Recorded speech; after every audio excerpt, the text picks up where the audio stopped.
पिता पुत्र पवित्र आत्मा के नाम पर आमीन। आज के वचन संत लूकास का सुसमाचार अध्याय 5 पद संख्या 1 से लेकर 11 से लिए हुए हैं। और आज के वचनों में हम लोग सुनते हैं कि प्रभु यीशु के वचन सुनने के लिए उनके ऊपर भीड़ गिरी पड़ती थी। संत यूहन्ना का सुसमाचार अध्याय 6 पद संख्या 68 में हम लोग सुनते हैं कि आपके वचनों में अनंत जीवन का संदेश है। और इसी के कारण भीड़ उनके ऊपर गिरी पड़ती थी, क्योंकि उनके वचनों से अनंत जीवन का संदेश निकलता था। किस तरह जीवन को जीना है, किस तरह इस जीवन का एक अनंत जीवन का अनुभव करना है। और इसी के कारण प्रभु यीशु के वचन सुनने के लिए दूर दूर से लोग आते हैं। आज हमें भी प्रभु यीशु के वचनों के प्रति, उनकी आज्ञाओं के प्रति प्यार और हमें लगाव दिखाना है। प्रभु यीशु हमें कहते हैं कि आज अपने जीवन में उनके वचनों का आज्ञाओं को पालन करने के लिए, जिस तरह पतरस ने अपने जीवन में प्रभु यीशु का आज्ञा का पालन किया। आज के सुसमाचार में जब प्रभु यीशु ने पतरस से कहा था कि आपने नाव को थोड़ा अंदर लेकर गहराई में जाल डालने के लिए बोला था, और उसने प्रभु यीशु का आज्ञा का पालन किया, उनके वचनों पे भरोसा किया।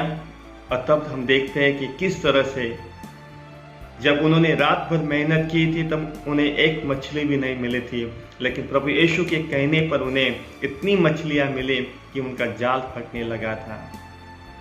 जब हम अपनी शक्ति पर, अपने बल पर निर्भर रहते तो हम सीमित है, मर्यादित है। लेकिन जब हम प्रभु यीशु पे विश्वास करते हैं तब हमारे जीवन में असंभव चीज भी संभव होने लगती है। और यही विश्वास हमें करना है। संत पौल हमें यही कहते, फिलिपियों के नाम संत पौलुस का पत्र अध्याय 4 पद संख्या 13 में, जो मुझे सामर्थ्य देता है उसमें मैं सब कुछ कर सकता हूँ। जो हमें शक्ति देता है उसमें हम लोग सब कुछ कर सकते हैं, संत पौल हमें कहते हैं। और यही हम लोग देखते हैं कि मदर तेरेसा, जिसका त्योहार आज हम मनाते हैं, उन्होंने अपने जीवन में गरीबों की सेवा की, अनाथों की सेवा की, बेसहारों की सेवा की, क्योंकि उसने प्रभु यीशु के वचनों को अपने जीवन का अनंत जीवन के संदेश माना था। उनके वचनों को उन्होंने अपने जीवन का हिस्सा किया था। और उसी के कारण वो हमेशा लोगों के बारे में सोचती थी जो गरीब थे, दुर्बल थे, कमजोर थे, बीमार थे, अनाथ थे, विधवा थी।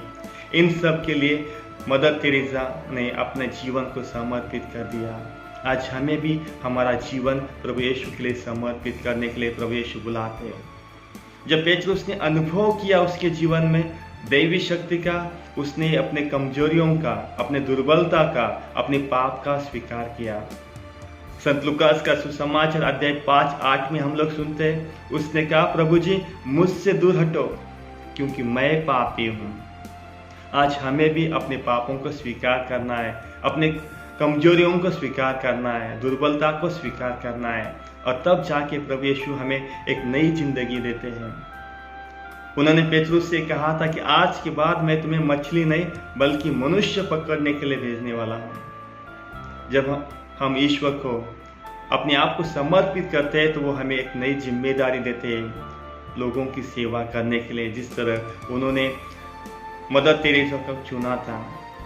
जब वो अपने जीवन में एक टीचर के नाते, एक टीचर होने के कारण बच्चों को 4 दीवारों के अंदर वो सिखाती थी, वो सीमित थी। लेकिन जब ईश्वर उन्हें बुलाता है तो वो दुनिया के कोने कोने में लोगों की सेवा करने के लिए उन्हें बुलाते हैं। उनके द्वारा लोगों की सेवा कर कर वो ईश्वर की महिमा करती है। आज हमें भी ईश्वर की महिमा करने के लिए प्रभु यीशु बुलाते हैं। लेकिन उसके पहले हमें अपने आप को स्वीकार करना है, अपने पापों को स्वीकार करना है, दुर्बलता को स्वीकार करना है, पेतरुस की तरह। और आज हम सुनते हैं कि किस तरह जब उन्होंने अनुभव किया तब उन्होंने अपनी नाव को छोड़ दिया, अपने परिवार को छोड़ दिया और वो यीशु के पीछे चले गए। आज हमें भी अपने जीवन में अगर प्रभु यीशु का अनुभव करना है तो हमें अपने आप को त्यागना है।